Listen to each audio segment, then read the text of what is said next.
Shalom, selamat pagi semuanya. Bersyukur, berterima kasih pada Tuhan. Pada pagi hari ini kita boleh bangun lagi dengan tubuh yang diberkati, dengan kekuatan kesehatan yang baru yang datang daripada Tuhan. Bersyukur kita boleh datang menghampiri hadirat Tuhan dengan hati yang bersyukur, dengan mulut yang penuh dengan pujian. Sebab kasih setia Tuhan, sebab kebaikan Tuhan yang tidak pernah berkesudahan dalam hidup. Sebab Tuhan baik dalam hidup. Bapa, kami bersyukur, kami berterima kasih padamu pagi hari ini. Buat kasih setiamu yang selalu baru setiap pagi dalam hidup kami. Buat kebaikan, kemurahan yang terus mengikuti kami seumur hidup kami. Kami bersyukur, kami berterima kasih semua karena anugerah-Mu, semua karena kemurahan, semua karena kebaikan-Mu yang terus-menerus Kau nyatakan dalam hidup kami. Waktu pagi hari ini kami datang menghampiri tahta kasih karunia, menaikkan pujian, syukur, penyembahan kami kepadamu. Terima kasih Tuhan.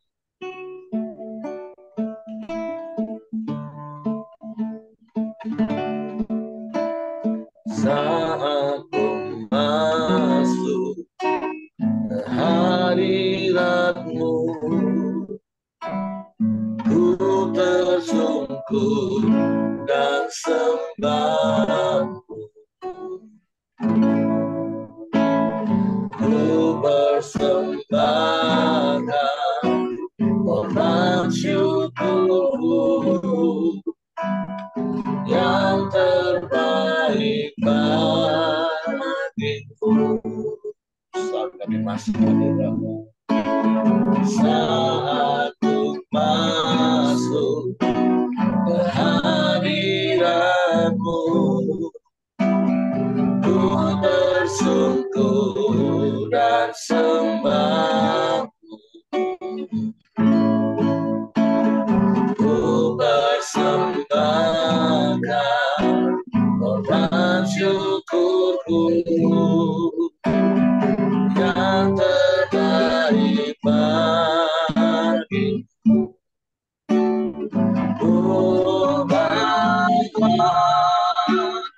Korban syukur kenaikan kudus-Mu Tuhan. Hatiku limpah dengan syukur, sebab Tuhan baik. Oh, sebab Tuhan baik.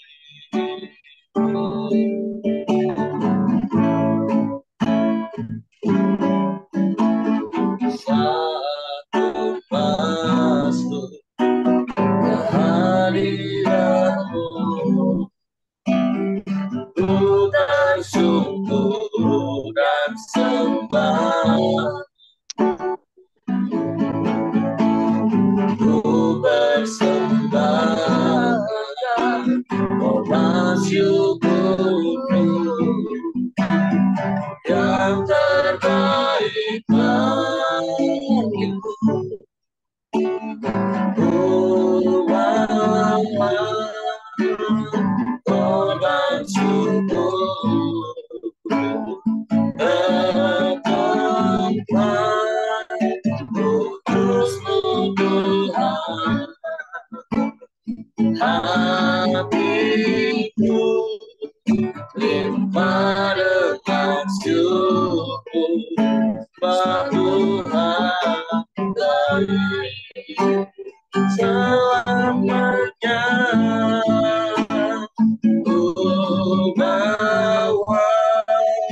hatiku limpah dengan syukur pada Tuhan baik.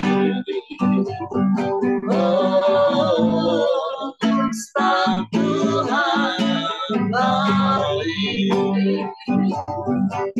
Oh, sebab Tuhan baik.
Kami puji, kami tinggikan, kami anugerah nama-Mu.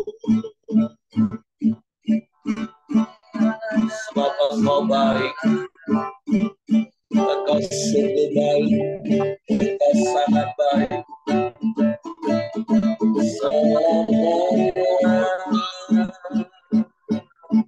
Baik Tuhan.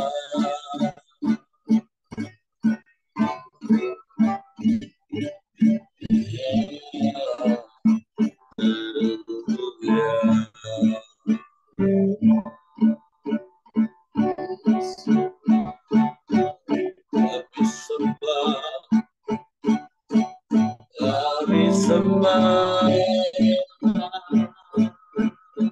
Kau Bapa yang setia, Kau Bapa yang mulia.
Terpujilah nama-Mu,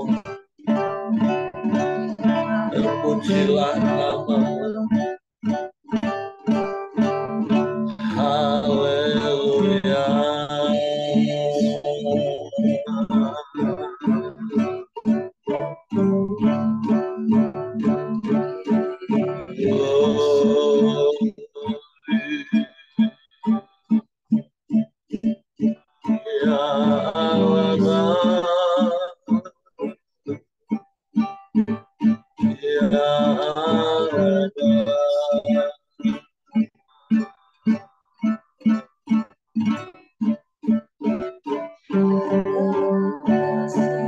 Terpujilah nama-Mu, terpujilah nama-Mu,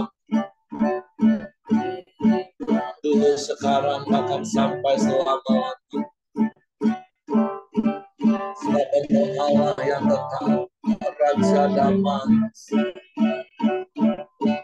Haleluya.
dari harta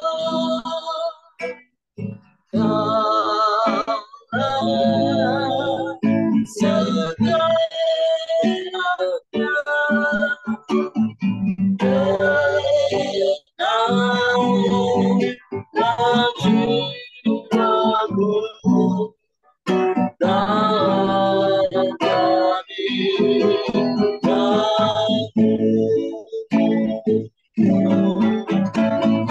tunjukkan kasih setiamu,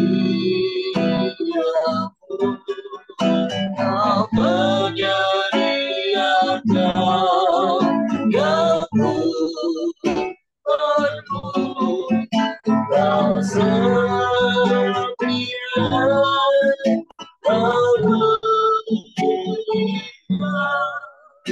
tulus sekarang dan selamanya.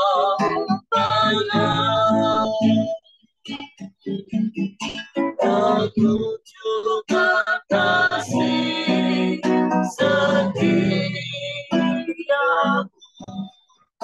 kau menyediakan yang ku perlu, kau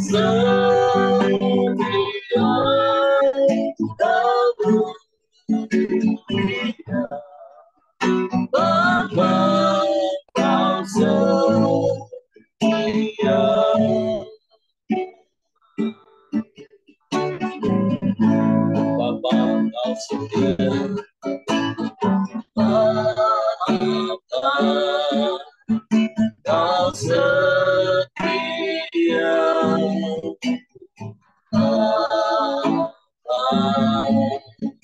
kamu dia tenang lagi jiwaku, amat bersamamu.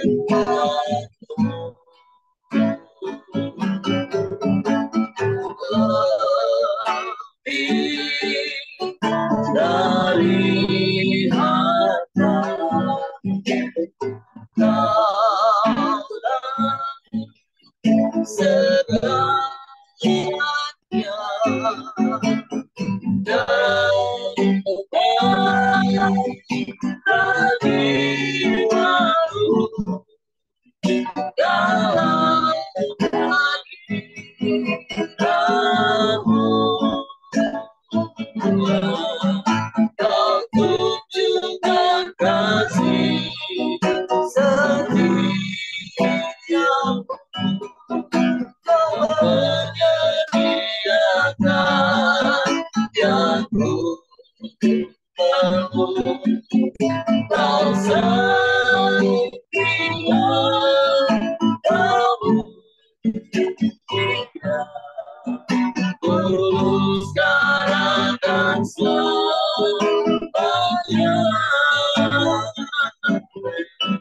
Kau tunjukkan kasih setiamu,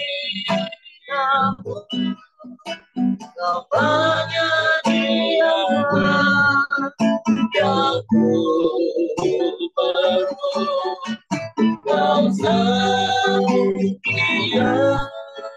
kau dia bahwa kau setia. Kau tunjukkan kasih setiamu bagi kami Tuhan. Haleluya. Kau tunjukkan kasih setiamu, kau menyediakan yang ku perlu, kau setia, kau tidak tulus dan selamanya.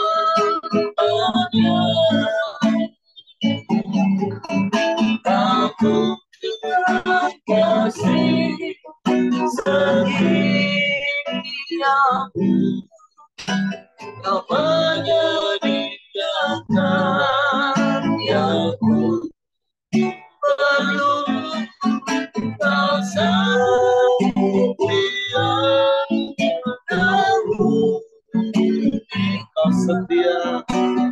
Engkau setia, Engkau setia, Engkau setia.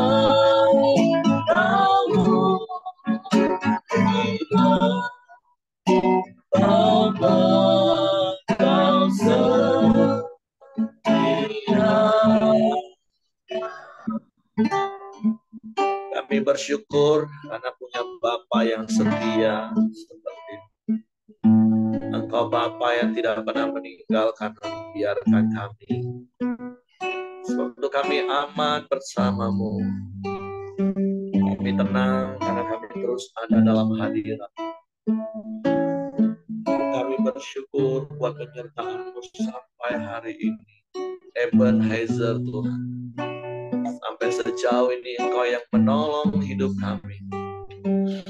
Engkau yang menyertai dan memberkati, pelihara, melindungi, menjagai kami. Sungguh kami bersyukur Kau tidak pernah berubah, dulu, sekarang, bahkan sampai selama-lamanya.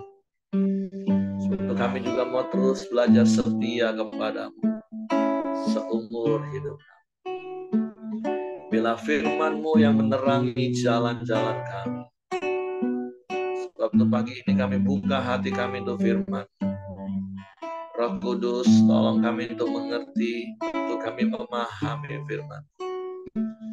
Sehingga kami percaya akan firman dan kami melakukannya dalam hidup kami. Kami sambut firman-Mu dalam nama Yesus. Haleluya, haleluya. Amin. Oke, silakan Pak Ramli. Ya, terima kasih Pak Heri yang sudah menolong kita untuk menyembah Tuhan pada pagi ini. Selamat pagi Bapak, Ibu, dan teman-teman semua. Kita meneruskan saat teduh kita yang hari ini sampai di 2 Samuel 13. Sebuah kisah tentang kejadian atau tragedi yang terjadi di tengah-tengah keluarga Daud, keluarga kerajaan. Dan kita hari ini mau belajar mengapa kisah ini dituliskan, ya. Tentu kita ada hal yang perlu kita pelajari dari kisah yang sebenarnya merupakan sebuah tragedi, ya. Saya akan bacakan, ya, tentang Amnon dan Tamar. Sesudah itu terjadilah yang berikut. Absalom bin Daud mempunyai seorang adik perempuan yang cantik, namanya Tamar, dan Amnon bin Daud jatuh cinta kepadanya. Hati Amnon sangat tergoda, sehingga ia jatuh sakit karena Tamar, saudaranya itu. Sebab anak perempuan itu masih perawan dan menurut anggapan Amnon mustahil untuk melakukan sesuatu terhadap dia. Amnon mempunyai seorang sahabat bernama Yonadab, anak Simea, kakak Daud. Yonadab itu seorang yang sangat cerdik. Katanya kepada Amnon, "Hai anak raja, mengapa engkau demikian merana setiap pagi? Tidakkah lebih baik engkau memberitahukannya kepadaku?" Kata Amnon kepadanya, "Aku cinta kepada Tamar, adik perempuan Absalom, saudaraku itu." Lalu berkatalah Yonadab kepadanya, "Berbaringlah di tempat tidurmu dan berbuat pura-pura sakit. Apabila ayahmu datang menengok engkau, maka haruslah engkau berkata kepadanya, Izinkanlah adikku Tamar datang memberi aku makan.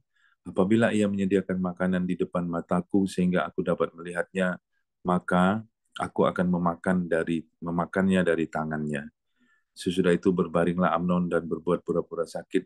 Ketika raja datang menengok dia, berkatalah Amnon kepada raja, "Izinkanlah adikku Tamar datang membuat barang 2 kue di depan mataku, supaya aku memakannya dari tangannya." Lalu Daud menyuruh orang kepada Tamar ke rumahnya dengan pesan, "Pergilah ke rumah Amnon, kakakmu, dan sediakanlah makanan baginya."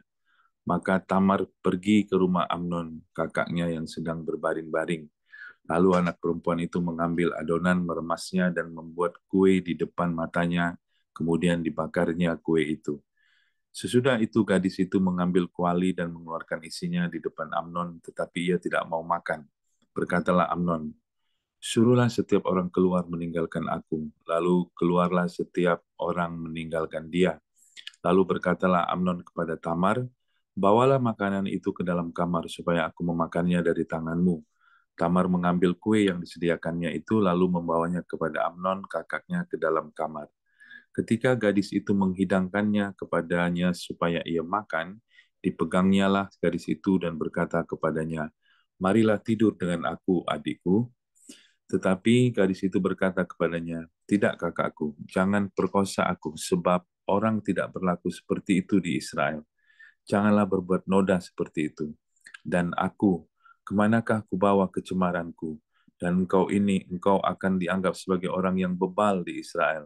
Oleh sebab itu, berbicaralah dengan raja, sebab ia tidak akan menolak memberikan aku kepadamu. Tetapi Amnon tidak mau mendengarkan perkataannya, dan sebab ia lebih kuat daripadanya, diperkosanyalah dia lalu tidur dengan dia. Kemudian timbullah kebencian yang sangat besar pada Amnon terhadap gadis itu. Bahkan lebih besar benci yang dirasanya kepada gadis itu daripada cinta yang dirasanya sebelumnya. Lalu Amnon berkata kepadanya, bangunlah, enyahlah. Lalu berkatalah gadis itu kepadanya, tidak kakakku, sebab menyuruh aku pergi adalah lebih jahat daripada apa yang telah kau lakukan kepadaku tadi. Tetapi Amnon tidak mau mendengarkan dia. Dipanggilnya orang muda yang melayani dia, katanya, suruhlah perempuan ini pergi daripadaku dan kuncilah pintu di belakangnya. Gadis itu memakai baju kurung yang maha indah, sebab demikianlah putri-putri raja yang masih perawan berpakaikan baju kurung panjang. Kemudian pelayan itu menyuruh dia keluar, lalu mengunci pintu di belakangnya. Lalu Tamar menaruh abu di atas kepalanya, mengoyakkan baju kurung yang maha indah yang dipakainya, meletakkan tangannya di atas kepalanya, dan pergilah ia sambil meratap dengan nyaring. Bertanyalah Absalom kakaknya kepadanya, apakah Amnon kakakmu itu bersetubuh dengan engkau? Maka sekarang adikku, diamlah saja. Bukankah ia kakakmu? Janganlah begitu memikirkan perkara itu. Lalu Tamar tinggal di rumah Absalom kakaknya itu seorang diri. Ketika segala perkara itu didengar Raja Daud, sangat marahlah ia.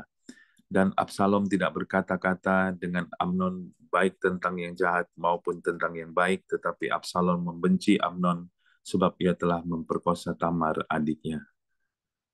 Ya, saya akan meneruskan membaca perikop berikutnya karena ini satu cerita ya kelanjutannya. Amnon dibunuh, Absalom melarikan diri, ayat 23. Sesudah lewat 2 tahun, Absalom mengadakan pengguntingan bulu domba di Baal Hazor yang dekat kota Efraim. Lalu Absalom mengundang semua anak raja, kemudian Absalom menghadap raja lalu berkata, hambamu ini mengadakan pengguntingan bulu domba. Kiranya raja dan pegawai-pegawainya ikut bersama-sama dengan hambamu ini. Tetapi raja berkata kepada Absalom, maaf anakku, jangan kami semua pergi, supaya kami jangan menyusahkan engkau. Lalu Absalom mendesak, tetapi raja ia hanya memberi restu kepadanya. Kemudian berkatalah Absalom, kalau tidak, izinkanlah kakakku Amnon pergi beserta kami. Tetapi raja menjawabnya, apa gunanya ia pergi bersama-sama dengan engkau? Tetapi ketika Absalom mendesak, diizinkannya lah Amnon dan semua anak raja pergi beserta dia. Lalu Absalom memerintahkan orang-orangnya demikian. Perhatikan, apabila hati Amnon menjadi gembira karena anggur, dan aku berkata kepadamu, paranglah Amnon, maka haruslah kamu membunuh dia. Jangan takut. Bukankah aku yang memerintahkannya kepadamu? Kuatkanlah hatimu dan tunjukkanlah dirimu sebagai orang yang gagah perkasa. Orang-orang Absalom memperlakukan Amnon seperti yang diperintahkan Absalom, lalu bangunlah semua anak raja itu, mereka menaiki bagalnya masing-masing dan melarikan diri. Mereka masih di tengah jalan ketika kabar sampai kepada Daud demikian. Absalom telah membunuh semua anak raja, tidak ada seorang pun dari mereka yang lolos. Lalu bangunlah raja, dikoyakkannya lah pakaiannya dan berbaring di lantai, dan semua pegawainya yang hadir padanya mengoyakkan pakaian mereka. Maka berbicaralah Yonadab anak Simea, kakak Daud, katanya, janganlah tuanku menyangka bahwa semua orang muda anak-anak raja itu telah dibunuh. Hanya Amnon yang mati, sebab hal itu telah terlihat pada air muka Absalom sejak Amnon memperkosa Tamar adiknya. Jadi janganlah Tuanku Raja menaruh pikiran dalam hatinya bahwa semua anak raja itu sudah mati, sebab hanya Amnon yang mati. Absalom melarikan diri ketika orang yang berjaga-jaga melayangkan pandangnya, maka terlihatlah olehnya sejumlah besar orang datang dari jurusan Horonaim sepanjang sisi pegunungan. Berkatalah Yonadab kepada raja, lihat anak-anak raja datang, benar seperti kata hambamu ini. Baru saja ia habis berkata, datanglah anak-anak raja itu, mereka menangis dengan suara nyaring, juga raja dan semua pegawainya menangis dengan amat keras. Absalom telah melarikan diri dan telah pergi kepada Talmai bin Amihur, raja negeri Gesur, dan Daud berduka cita berhari-hari lamanya karena anaknya itu. Absalom telah melarikan diri dan telah pergi ke Gesur. Ia tinggal di sana 3 tahun lamanya, lalu raja tidak lagi marah terhadap Absalom, sebab kesedihan hatinya karena kematian Amnon telah surut.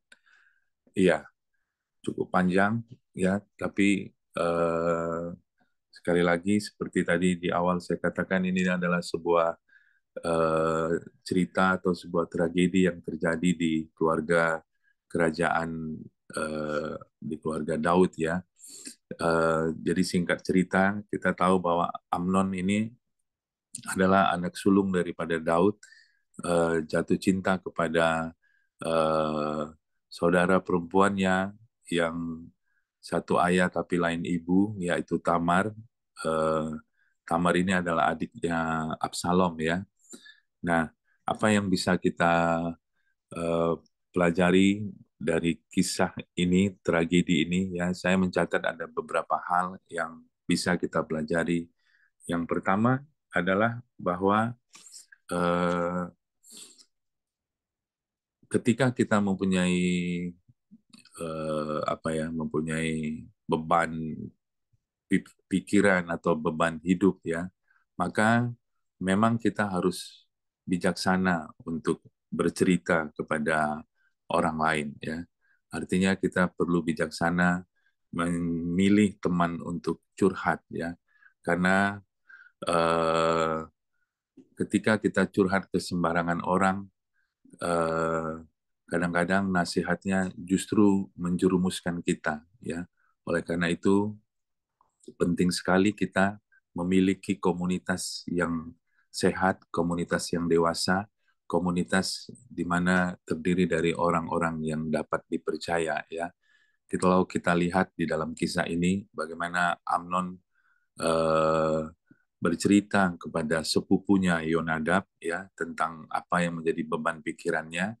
Nah, sayang sekali Yonadab memberikan masukan yang menyesatkan ya. Dia justru memberikan masukan untuk membuat sebuah settingan agar Amnon bisa memperkosa Tamar ya. Seharusnya sebagai saudara, sebagai masih satu keluarga ya, Yonadab harusnya kan menasihati bahwa apa yang dirasakan oleh Amnon itu tidaklah benar ya, dan harusnya nasihatnya tidak keji atau tidak jahat seperti itu. Disinilah akar daripada permasalahan atau tragedi kisah tentang Amnon dan Tamar ini, karena si Amnon mengikuti, mendengarkan nasihat yang tidak benar ya. Oleh karena itu sekali lagi ya, kita harus bijaksana di dalam mencari teman curhat kita ya. Tentu haruslah orang yang dewasa secara rohani ya, orang-orang yang bisa dipercaya ya. Itu penting bagi kita. Yang kedua yang saya bisa pelajari dari kisah ini adalah bagaimana uh, Absalom sebagai kakaknya Tamar ya uh, gagal mempraktekkan prinsip mengampuni ya. Memang tentu tidak mudah ya kalau kita ada di posisi ini ya, adik kita dipermalukan, tentu ada rasa marah di dalam hati kita. Tapi bagaimanapun juga eh, kita diajarkan ya untuk mempraktekkan prinsip-prinsip mengampuni. Sulit tetapi bisa ya. Jangan sekali-sekali kita terjebak untuk menghakimi orang yang betul-betul memang bersalah, ya. Karena apa? Karena kita harus waspada, kita harus hati-hati.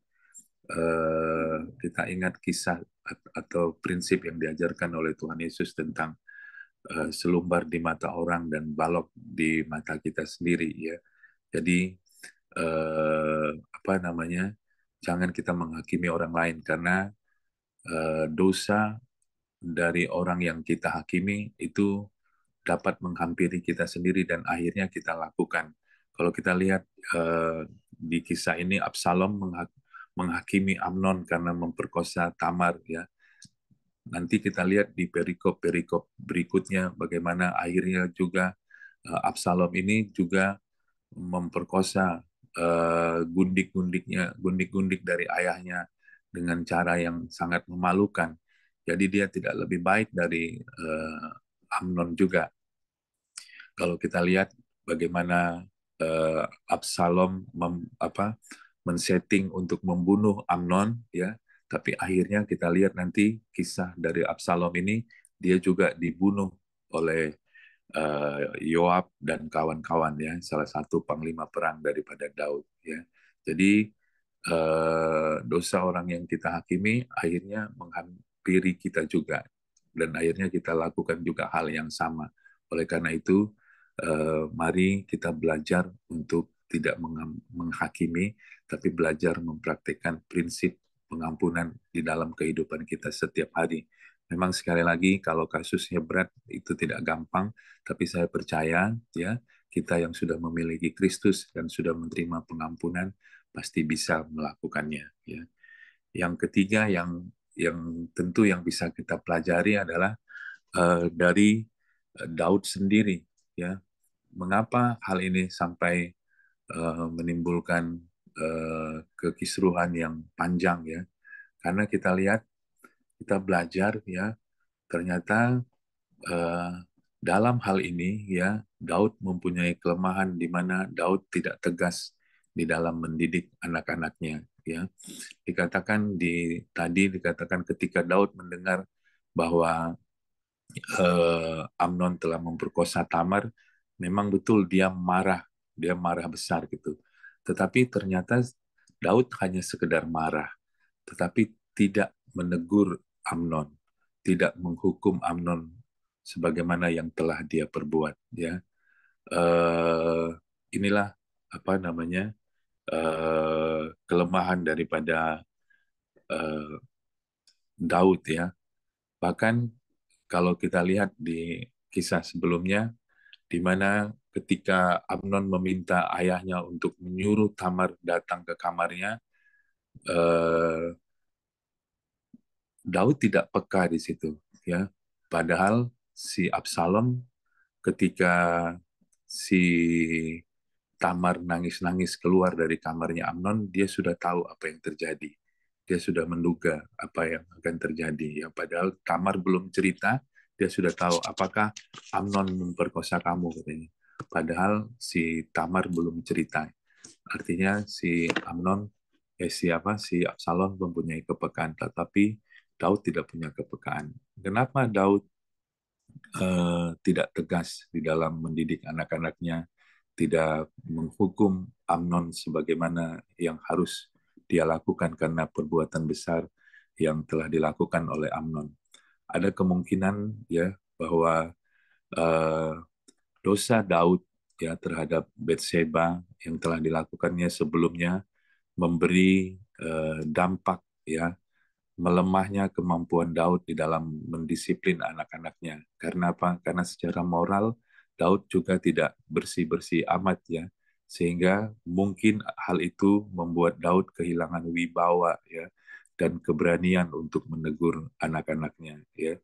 Oleh karena itu hari ini kita belajar, ya, sebagai orang tua, sebagai pemimpin di dalam gereja, betapa sangat vital, ya, keteladanan kita di dalam hal kekudusan, sehingga apa? Sehingga eh, kita bisa berani untuk menegur dosa moral, ya, sehingga kita bisa berani untuk mengingatkan, ya, anak-anak kita ataupun jemaat yang mungkin terjerumus di dalam hal ini. Kita tidak membiarkan begitu saja, ya, sehingga bisa berkepanjangan, tapi kita bisa dengan tegas untuk menegurnya. Tidak ada beban di hati kita. Itu yang bisa saya pelajari. Yang terakhir, eh, kalau kita lihat ya kisah berikutnya, ya, di apa namanya, di pasal-pasal berikutnya nanti, ada kemungkinan karena apa namanya, karena Daud tidak menghukum Amnon dari perbuatannya yang telah memperkosa Tamar adiknya Absalom, kemungkinan Absalom akhirnya kepahitan, ya. Yes, karena Daud diam saja, tidak melakukan sikap apa-apa kepada Amnon. Sehingga kalau kita lihat nanti, ya, bahwa Absalom ini akhirnya mengkudeta Daud, ya. Dia mengangkat dirinya menjadi raja Israel, dan akhirnya terjadilah kekisruhan di pasal-pasal berikutnya, ya, karena mungkin Absalom membawa kepahitannya kepada Daud ayahnya karena tidak melakukan apa-apa terhadap Amnon yang telah memperkosa Tamar adiknya. Jadi itu beberapa hal yang saya bisa dapatkan dari perikop ini, dari kisah ini, ya. Mungkin bisa menjadi apa namanya, pelajaran bagi kita di masa-masa yang saat sekarang ini. Itu saja yang bisa saya bagikan. Saya kembalikan kepada Pak Heri. Tuhan memberkati. Oke, terima kasih untuk Pak Ramli buat sharing firman Tuhan pagi hari ini. Tentu ada banyak hal yang bisa kita belajar. Yang pertama tadi, jangan sampai kita salah curhat kepada orang. Apalagi seperti kalau kita baca secara khusus tentang Yonadab ini, anak Simea, anak kakak dari Daud. Dengan jelaskan ayat 3 katakan dia orang yang cerdik. Nah, makanya berkali-kali, seperti yang saya selalu katakan, Cole punya statement itu sangat powerful. Keseimbangan itu kunci kehidupan. Nah, bicara tentang cerdik, kan Yesus pernah ajarin kita. Hendaklah kita cerdik seperti ular, tapi tulus seperti merpati. Nah, kalau si Yonadab, anak Simea ini cuma cerdik aja. Dan berkali-kali saya katakan, kalau kita cerdik tapi nggak tulus, nah kita bisa bodohin orang. Ya, seperti di kisah ini. Nah, ini orang yang paling bahaya kalau hanya ketemu orang yang lihai, cerdik tapi nggak tulus. Kan di perikop berikutnya kita tahu Yonadab juga yang ngomong ke Daud, oh tenang, tenang. Nah, ini orang bahaya, orang model seperti ini. Dia bisa main sana, main sini. Nah, jadi itu tadi seperti yang Pak Ramli sampaikan, hati-hati kalau mau curhat, harus kenal kapasitas orang, rohani orang. Nah, tapi sebaliknya di sisi kita, jangan sampai kita jadi seperti Yonadab ini. Hanya cerdik tapi nggak tulus. Tapi juga jangan cuma tulus tapi nggak cerdik, nanti kita yang dibodohin orang.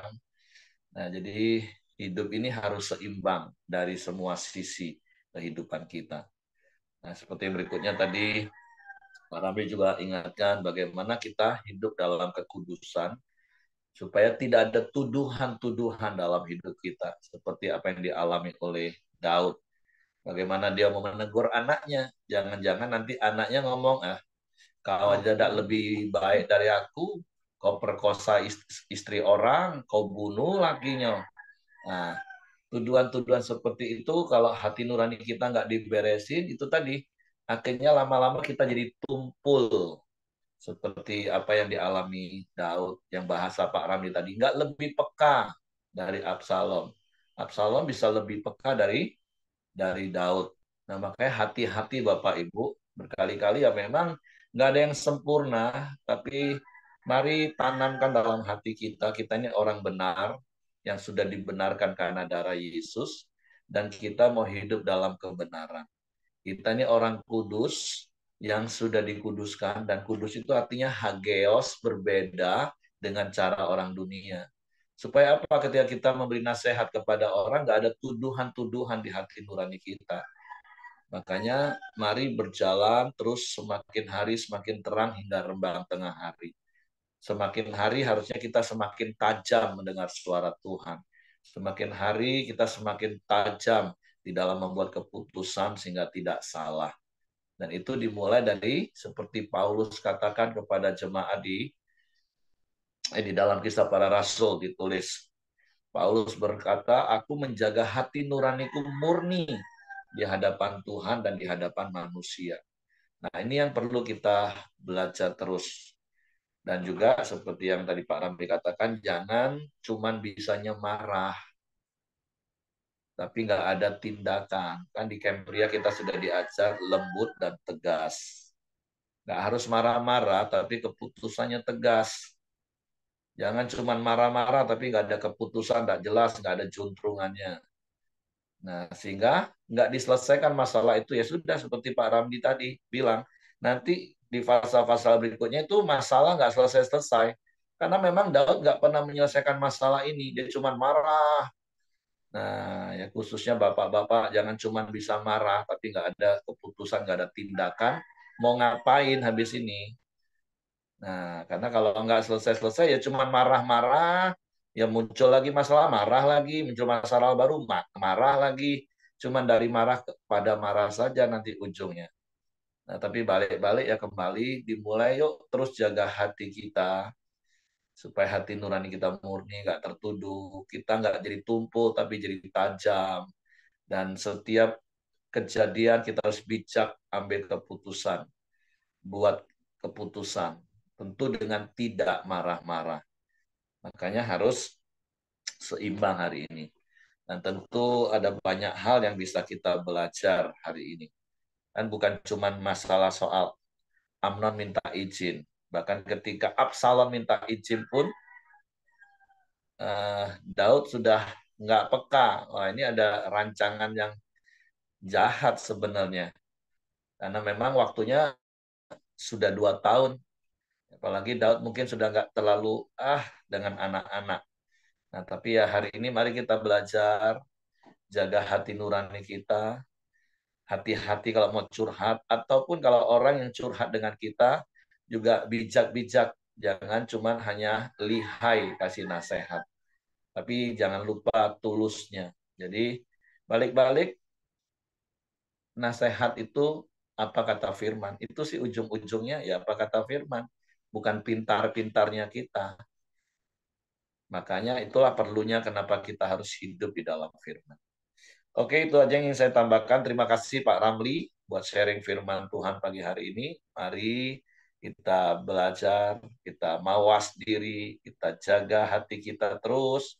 Karena sekali lagi kisah tentang Daud dan anak-anaknya ini kan mengajak kita tentang jaga hati kita sendiri. Mana yang baik kita contoh, yang nggak baik jadi peringatan bagi kita untuk kita tidak lakukan hal yang sama. Oke, terima kasih Pak Ramli. Selanjutnya saya serahkan kepada Hengki. Ya, mari kita masuk dalam doa kita. Silakan Willy, nanti ditutup oleh Pak Dr. Ramli. Mari Bapak Ibu kita masuk ke dalam doa.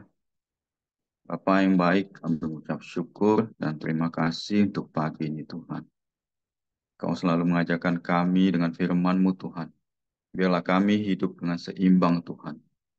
Yaitu cerdik dan tulus Tuhan. Itu berimbang di dalam hidup kami Tuhan. Dan kami juga Tuhan mau menjadi teladan Tuhan. Untuk anak-anak kami, untuk para jemaat dan teman-teman kami Tuhan. Biarlah setiap nasihat yang keluar dari kami, apapun itu Tuhan, berasal dari firman. Terima kasih Tuhan, Engkau telah mengajarkan kebenaran di dalam hidup kami melalui firman-Mu ini Tuhan. Terima kasih. Kami juga berdoa Tuhan untuk Pak Ramli yang telah menyampaikan firman-Mu Tuhan. Kau senantiasa memberkati Pak Ramli Tuhan di dalam pelayanannya Tuhan, di Bungo. Engkau memperluas kapasitas Pak Ramli Tuhan. Biarlah nama-Mu dipermuliakan di Bungo dan kerajaan-Mu diperlebar di sana Tuhan. Kasih Engkau juga memberkati keluarga Pak Ramli, baik istri maupun anak-anaknya Tuhan. Dan profesinya sebagai dokter Tuhan Kau berkati juga Tuhan. Biarlah melalui kehidupan Pak Ramli Tuhan, orang bisa mengenal Engkau Tuhan. Terima kasih Tuhan. Kami juga berdoa Tuhan untuk kelancaran pembelian tanah Tuhan. untuk gereja Tuhan, biarlah Tuhan selalu campur tangan di dalamnya Tuhan. Biarlah Tuhan mempertemukan orang-orang yang tepat Tuhan. Tidak ada semuanya dilancarkan semua dari pengurusan surat sampai pembelian Tuhan. Kami serahkan Tuhan semuanya ke dalam tangan-Mu Tuhan. Kau yang berkuasa atas semuanya. Kami juga berdoa untuk Bu Mirianti Tuhan yang sedang dalam perjalanan untuk ke Jember Tuhan. Biarlah Engkau senantiasa memberkati Bu Mirianti Tuhan. Engkau selalu melindunginya dalam setiap perjalanannya Tuhan. Engkau juga memberkati suami dan anak-anaknya Tuhan. Biarlah setiap apa yang dilakukan Bu Mirianti Tuhan bisa menjadi berkat untuk orang lain Tuhan. Dan untuk profesinya sebagai dokter Tuhan, kami juga berdoa biar bisa memberkati orang lain Tuhan. Tuhan, terima kasih untuk pagi yang luar biasa ini Tuhan. Kami juga berdoa Tuhan untuk bangsa dan negara ini Tuhan. Yang tahun depan menghadapi pemilu Tuhan. Biarlah kami serahkan semuanya ke dalam tangan-Mu Tuhan. Pemimpin yang terpilih Tuhan, itu datang daripadamu Tuhan. Itu yang terbaik untuk kami Tuhan, yang terbaik untuk bangsa ini Tuhan. Kami juga berdoa Tuhan, untuk Presiden yang sekarang Pak Jokowi, maupun jajaran sampai ke bawahnya Tuhan.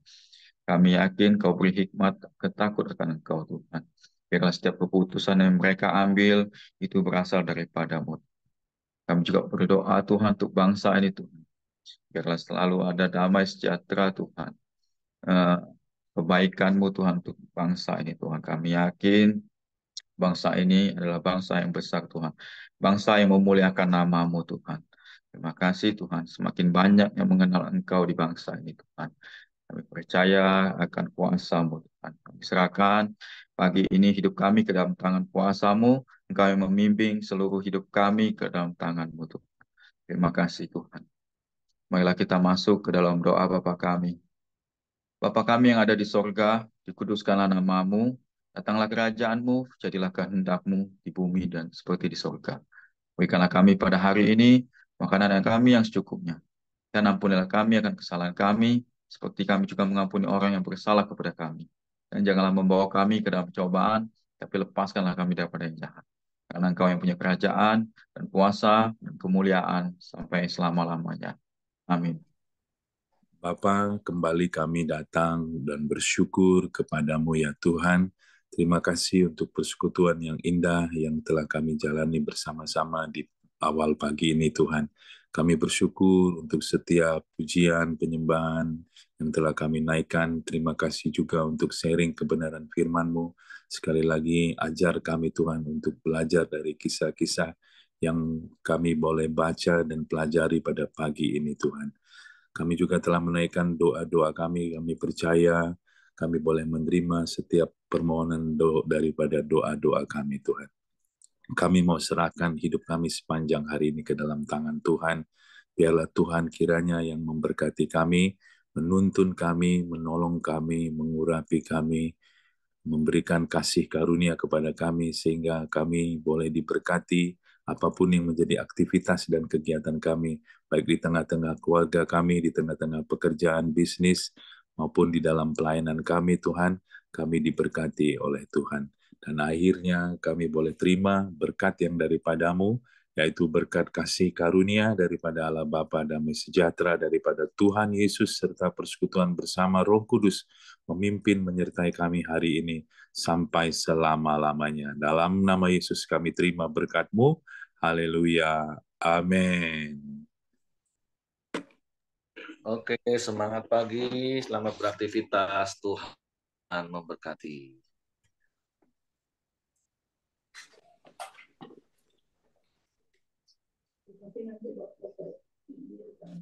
Iya.